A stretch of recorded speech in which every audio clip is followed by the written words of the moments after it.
In this video, we're going to learn how to calculate variance. Before we do that, let's talk about what variance truly is.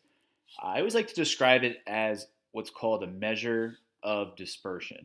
Okay, and when we talk about that, when you think of the word dispersion, think of the word spread, think of the word range.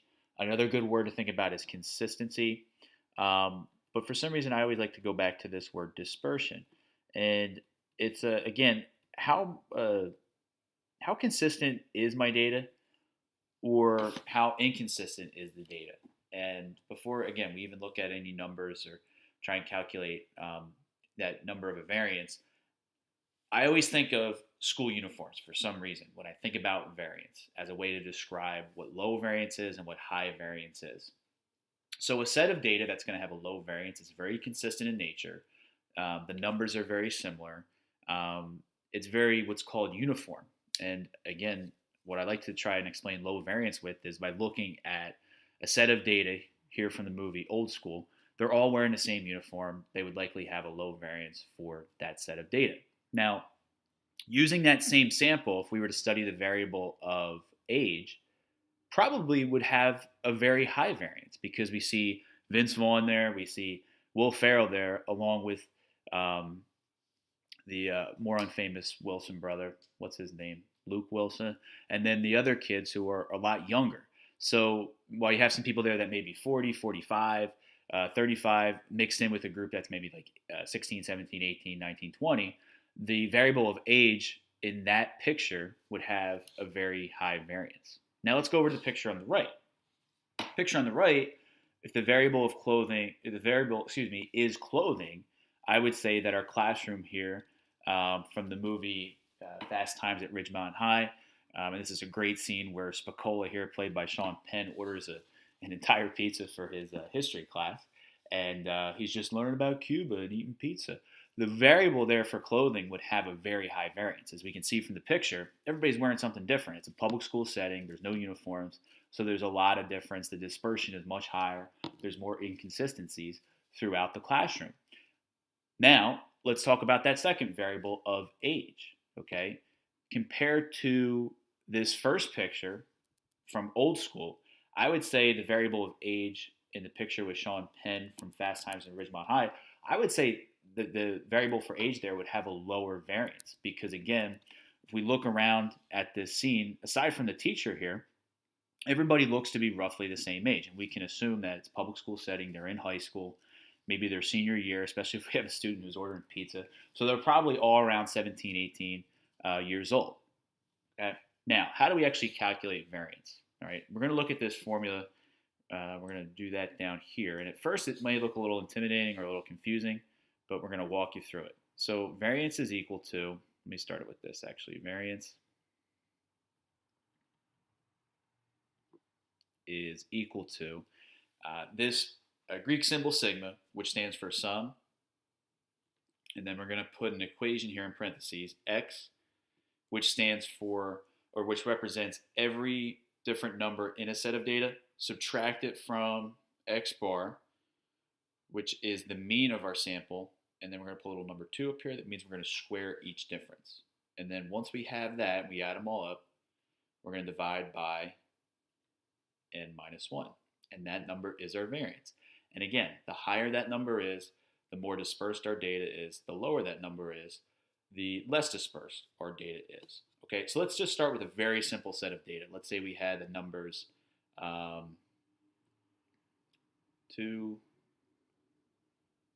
4, 6, and 8. Okay, and this is our set of data. Okay, before we do this example though, I just want to make a key of each variable over here, just in case we forget. Okay, so again, real quick, if we see, let me just kind of section this off for a second. If we see this symbol of sigma, that means sum. If we see the symbol of x, we're going to say that's each individual number. If we see this variable x bar, that's our mean.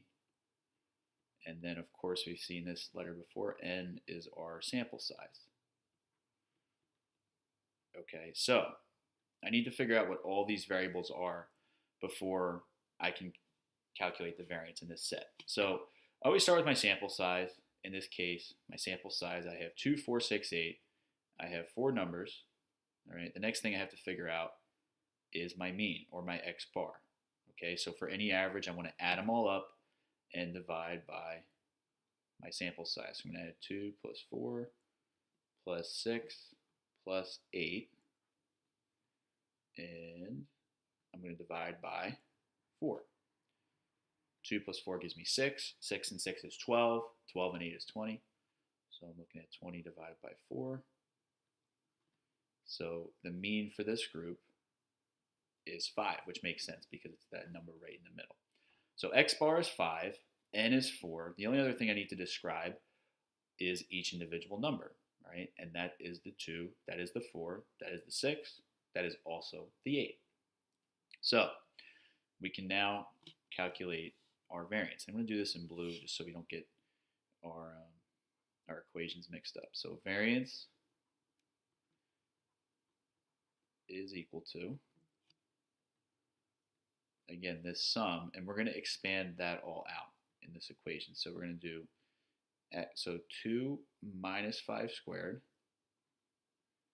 okay, and then we're going to add that to 4 minus 5 squared, and we're going to do 6 minus 5 squared, and last but not least, we're going to do 8 minus 5 squared. All right, and again, I'm going to try and section this off so we don't get confused over here. This over here, again, was just my calculation for my mean. Okay, the stuff in blue, again, that's going to be my variance. All right, oh, and don't forget, we got to divide by n minus 1. So this entire sum is going to be over 4 minus 1. Okay, so we can see, again, that string of sums that's represented by that sigma. Okay, so the first thing I'm going to do is subtract the differences. So 2 minus 5 gives me negative 3. So I'm going to do negative 3 squared. 4 minus 5 gives me negative 1. So negative 1 squared. 6 minus 5 gives me positive 1. So that's going to be 1 squared. And then 8 minus 5 is going to give me 3 squared. And again, we're going to divide all of that by 4 minus 1, which is equal to 3. Let's do our exponents. Negative 3 squared gives me positive 9. Negative 1 squared gives me positive 1. 1 squared gives me positive 1. And then 3 squared gives me positive 9. And then again, we're going to divide all of that by 3. I'm getting a little bit closer. 9 and 1 gives me 10. 10 and 1 gives me 11. 11 and 9 gives me 20. So we're looking at 20 divided by 3. So practically 7. Or we could say this is 6 2/3. Or if we wanted to make it a decimal, we could round this to 6.66 repeating. Okay, and that, again, is my final answer. Now, quick question. If I were to add a fifth number to this set of data, let's just say, again, let me give myself a little bit of space here. Let's say instead of 2, 4, 6, and 8, we now added a fifth number, 2, 4, 5, 6, and 8. Okay, without calculating the variance, will it be more than 6 2/3 or less than 6 2/3? And again, go back to the concept of this being a measure of dispersion, this being a measure of consistency, it's being a measure of either students wearing uniforms or students wearing totally different outfits. Okay, I think we can agree that by adding this fifth number in, it's going to make the set of data more consistent. Even though it's increasing the sample size, if we were to take the time to calculate the variance for this set of data, I'm positive that the variance here would be less than 6.66 repeated, okay? Because again, our set of data here is more consistent. Now, let's say the fifth number we added, instead of 8, let's say it was 2, 4, 5. We'll keep the 5 in there. Let's say we did 2, 4, 5, 6, 8, and we added 18. Okay. Again, without calculating the variance, what would happen to, how would this variance compare to our original set of data, right? Well, I'm adding a number in, 18, that happens to be, the difference between the largest number and 18 is larger than the entire range, right? The entire range goes from 2 to 8, so we have a range of 6. And then from 8 to 18, we're going up 10. That's a huge difference. So I'm getting more dispersed in my values, right? I'm getting less consistent. I'm getting wider.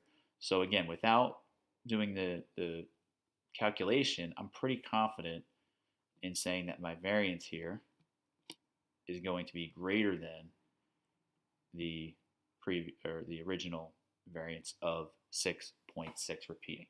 Okay, so hopefully this clears up not just the equation for variance, but also the concept of variance in general.